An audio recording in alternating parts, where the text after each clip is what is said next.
À 24 ans, j'étais professeur de judo et professeur de karaté et totalement incroyant.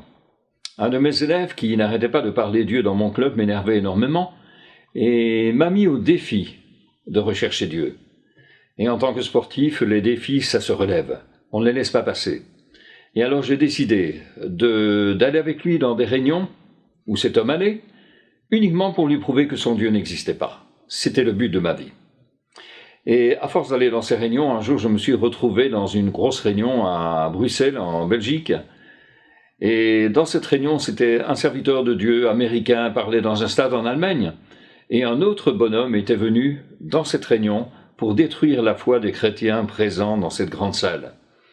Et cet homme détruisait tout autour de moi, détruisait la foi des gens les uns après les autres.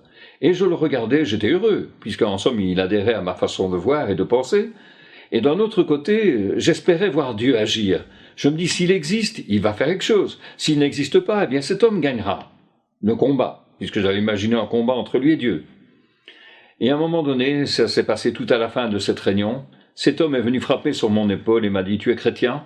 J'ai dit « Non, pas du tout, mais j'ai commencé une recherche de Dieu. » Et il a dit « Tu veux gagner du temps ? Eh bien arrête, ne recherche pas Dieu, il n'existe pas. » J'ai dit « Mais tes arguments m'intéressent, puisque j'étais moi-même un croyant. J'ai dit « Tes arguments m'intéressent pour convaincre les chrétiens qui croient en Dieu que leur Dieu n'existe pas. » Et il a commencé à me donner plein d'arguments. Et puis à un moment donné, j'étais en train de trembler. Tout mon être tremblait. Je ne savais pas pourquoi. Et cet homme était couché à plat ventre par terre et tenait avec ses deux mains mes chevilles et me secouait dans tous les sens en criant « Pardon Dieu, pardon Dieu, pardon Dieu ». J'ai relevé cet homme, je l'ai pris en dessous des épaules. Il s'est mis debout, il s'est jeté dans mes bras et en tant que judoka et karatéka, vous savez, on n'aime pas trop que des gens se jettent dans vos bras. Et je l'ai repoussé violemment. Et alors il s'est reculé et il m'a dit « Répétez-moi ce que vous avez dit, parce qu'avec ce que vous avez dit, on peut convaincre n'importe qui de l'existence de Dieu. » Et à ce moment-là, je me suis rendu compte de quelque chose de terrifiant. J'étais prof de karaté, prof de judo, et rien.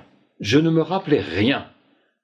Quelque chose avait pris ma bouche pendant près d'une heure et m'a fait parler à cet homme pendant près d'une heure sans que je ne m'en rende compte. Je ne savais pas ce que ma bouche disait, je savais juste une chose, c'est que je regardais cet homme et que ma bouche fonctionnait. Quand je me suis rendu compte de la chose, j'étais littéralement effrayé, tellement effrayé que je me suis sauvé, j'ai repris ma voiture et je suis reparti chez moi. Et c'est comme cela que j'ai découvert la puissance de Dieu. Cette puissance de Dieu m'a poussé à ouvrir un livre que je n'avais jamais lu, la Bible. Et en relisant cette Bible, j'ai commencé à découvrir que ce Dieu existait et que ça ne pouvait être que lui qui avait été capable de me faire parler de lui pendant 1 heure, sans que je ne le connaisse, à quelqu'un qui était venu pour détruire la foi. C'était une expérience bousculante qui m'a tellement bousculé que quelques années après, eh bien, j'ai décidé de tout quitter et de partir avec ma femme et ma petite fille qui avait 2 ans et de partir pour servir ce grand Dieu que j'ai découvert, pour servir ce Jésus-Christ que j'ai découvert. Et c'était la merveille de ma vie, c'est ce qui a bousculé ma vie. Alors si j'ai quelque chose éventuellement que je pourrais vous dire, c'est surtout ne croyez pas en Dieu. Ne croyez pas en Dieu, découvrez-le. Dieu, c'est quelqu'un qui se laisse découvrir.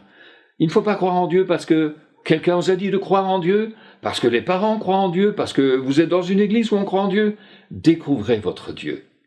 Je m'appelle Jean-Pierre. Ceci était mon histoire avec Dieu.